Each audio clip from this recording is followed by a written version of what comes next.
Assalamualaikum warahmatullahi wabarakatuh. Om Swastiastu, Namo Buddhaya, Salam Kebajikan. Di sini saya akan mempresentasikan, menjelaskan, menganalisis mengenai dasar-dasar perencanaan dan strategi manajemen yang ada pada PT Indofood. Baik, sebelumnya perkenalkan nama saya Sahada Maria Arianti dengan NIM 202300808286 dari Prodi Manajemen kelas MN23G. PT Indofood merupakan salah satu perusahaan besar yang sangat terkenal di Indonesia. Perusahaan ini juga bergerak di bidang pengolahan makanan dan minuman yang didirikan pada tahun 1971 dan memiliki cabang hampir di semua daerah di Indonesia dengan merancang suatu komitmen untuk menghasilkan produk makanan olahan bermutu, aman, dan halal untuk dikonsumsi. Indofood menguasai pasaran dalam negeri melalui berbagai produknya, termasuk mie instan, tepung terigu, berbagai merek minyak, dan lemak nabati, makanan bayi, serta makanan ringan. Kemudian di sini ada 4 perencanaan PT Indofood.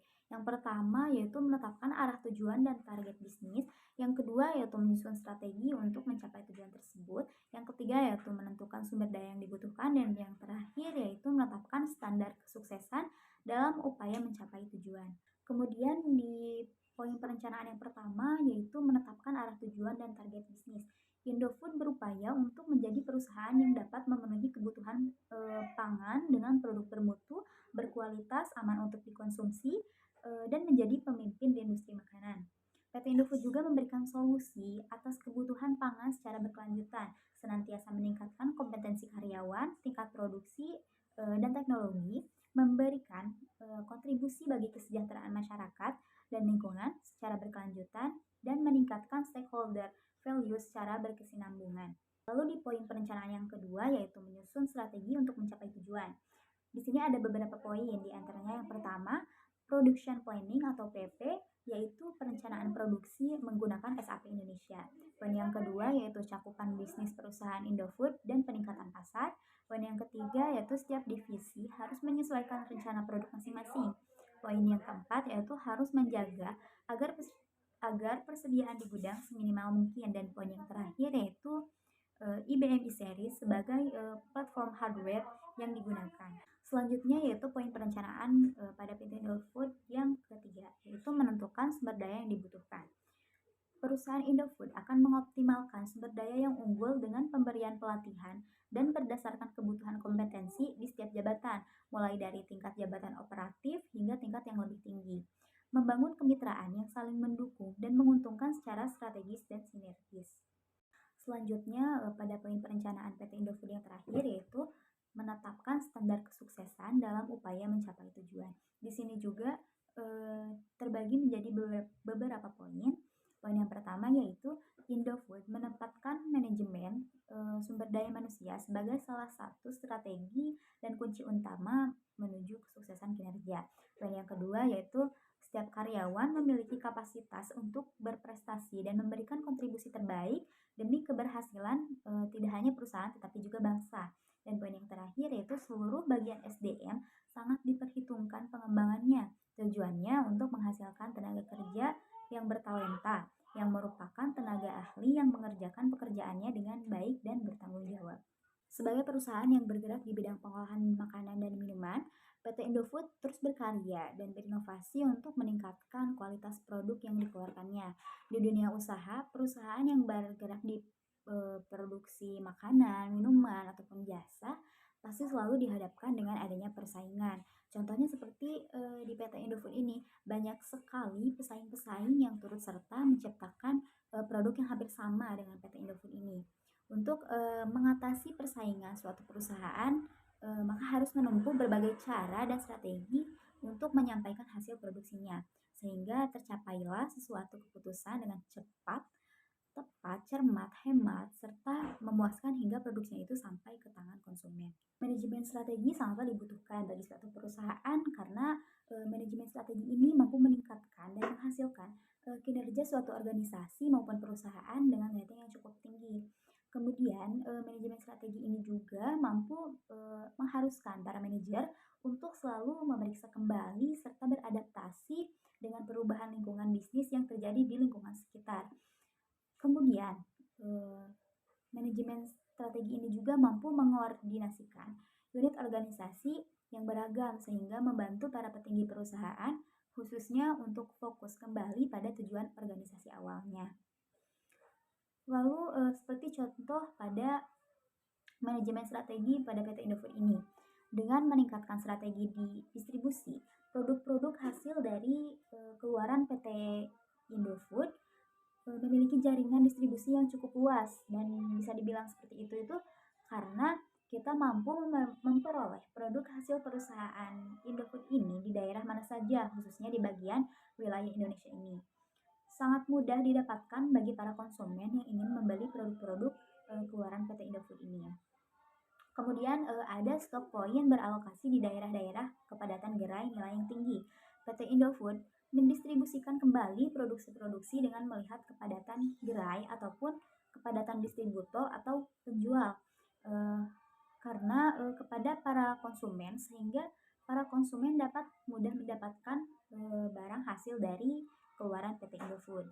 Kemudian ada strategi program andalan seperti Corporate Social Responsibility atau CSR merupakan suatu program andalan untuk perusahaan agar terus berkomitmen agar mampu membantu anggota masyarakat untuk lebih membuat para anggota masyarakat ini nyaman dengan adanya perusahaan PT Indofood ini, sehingga perusahaan mampu berkontribusi secara optimal kepada masyarakat.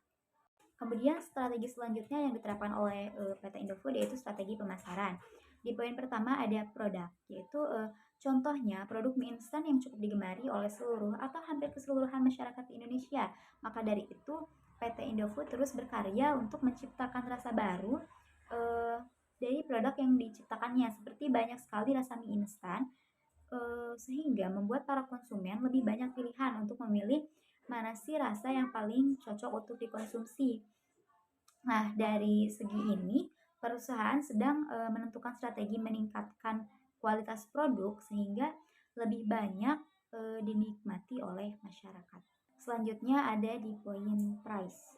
PT Indofood berusaha untuk memberikan harga yang cukup fleksibel atau lebih murah sehingga para konsumen tidak keberatan untuk membeli produk dari PT Indofood ini. Kemudian di poin places, PT Indofood ini memiliki distribusi yang cukup luas di seluruh wilayah Indonesia maupun hingga internasional. Nah, di sini produk ataupun PT Indofood sering meningkatkan strategi di bidang distribusi sehingga para konsumen lebih mudah untuk mendapatkan produk-produk yang diinginkan. Selanjutnya ada di strategi promotion. PT Indofood terus berkarya untuk memberikan sesuatu yang unik dari produk yang dikeluarkannya, seperti memberikan tagline ataupun logo ataupun memberikan kemasan yang sangat membuat para konsumen itu tertarik untuk membeli produknya. Kemudian strategi pada promosi di PT Indofood ini dapat membuat iklan baik yang dikeluarkan di televisi ataupun spanduk yang ada di jalanan. Selanjutnya ada proses manajemen strategi. Jadi tahap awal dari proses manajemen strategi ini yaitu untuk menentukan kembali tujuan awal dari perusahaan didirikan. Nah, di sini ada visi misi dari PT Indofood. Visinya yaitu menjadi perusahaan yang dapat memenuhi kebutuhan pangan dengan produk bermutu, berkualitas, aman untuk dikonsumsi, dan menjadi pemimpin industri makanan. Selanjutnya ada misinya yaitu menjadi perusahaan transnasional yang dapat membawa nama Indonesia di bidang industri makanan. Lalu di sini ada tujuan dari PT Indofood. Tujuan dari didirikannya PT Indofood ini yaitu untuk memperluas bidang usaha secara terus-menerus melalui bidang usaha internal ataupun pengembangan usaha yang strategis dan juga bertujuan untuk meningkatkan kesejahteraan karyawan serta untuk selalu mensuplai daerah lain yang selalu kekurangan persediaan barang dan ikut berperan dalam meningkatkan pelestarian lingkungan dan meningkatkan kesejahteraan masyarakat. Kemudian ada analisis SWOT. Di sini saya akan menganalisis mengenai kekuatan, kelemahan, peluang usaha, serta hambatan pada PT Indofood. Nah, PT Indofood sendiri memiliki kekuatan dalam meningkatkan cita rasa baru dalam memproduksinya, sehingga mampu memiliki banyak pilihan ataupun mampu memberikan banyak pilihan bagi para konsumen untuk memilih produk. Nah, selanjutnya ada kelemahan. Kelemahan PT Indofood adalah memproduksi produk yang sangat banyak sehingga eh, konsumen itu merasa kebingungan atau merasa mana sih produk yang paling cocok untuk dikonsumsi.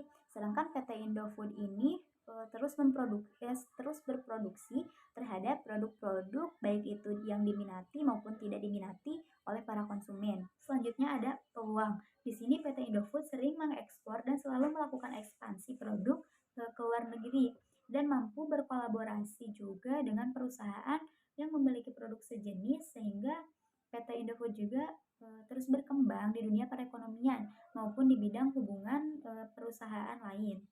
Kemudian ada hambatan dari PT Indofood. PT Indofood terus berproduksi dengan banyak barang yang dikeluarkannya gitu. Tidak hanya pada satu jenis sehingga banyaknya persamaan yang dilakukan para pesaing untuk meningkatkan inovasi yang lebih baik daripada produksi yang dikeluarkan oleh PT Indofood dan juga memiliki promosi yang lebih bagus. Selanjutnya ada strategi korporat. Di strategi korporat ini terbagi menjadi 3 bagian. Yang pertama, ada tipe growth. PT Indofood menciptakan inovasi dan produk baru sesuai dengan kebutuhan pasar dan memberikan manfaat yang sangat baik bagi kebutuhan konsumen dan pasar. Misalnya, produk noodle yang berdasarkan cita rasa Nusantara memberikan keberagaman yang sangat baik. Tipe yang kedua yaitu stability. PT Indofood menjaga perusahaan agar tetap berjalan dengan baik dengan mempertahankan kualitas dan kuantitas yang telah diterapkan, seperti halnya dalam harga pasar. Yang ketiga yaitu renewal. PT Indofood lebih mementingkan untuk mempromosikan produk sehingga pengurangan kinerja tidak terjadi dan PT Indofood melakukan investasi dalam perusahaan lain sehingga kebutuhan akan bahan baku dapat terpenuhi dengan baik. Nah, sehingga strategi ini sangat dapat diterapkan oleh PT Indofood. Nah, yang selanjutnya yaitu strategi bersaing. Nah, strategi bersaing ini yaitu bagaimana organisasi dapat bersaing dalam masing-masing unitnya dalam menjaga perusahaan tersebut dapat berjalan dengan baik. Nah, PT Indofood melakukan strategi bersaing dengan adanya keberagaman antar unit dalam memproduksi produk yang dihasilkan. Selain itu, setiap unitnya akan memiliki cita rasa khasnya masing-masing agar dapat menjaga akan kualitas dan kuantitas yang terbaik. Mungkin cukup sekian dari saya. Mohon maaf bila ada kekurangan dan kesalahan kata. Wabillahi taufiq walhidayah. Wassalamualaikum warahmatullahi wabarakatuh.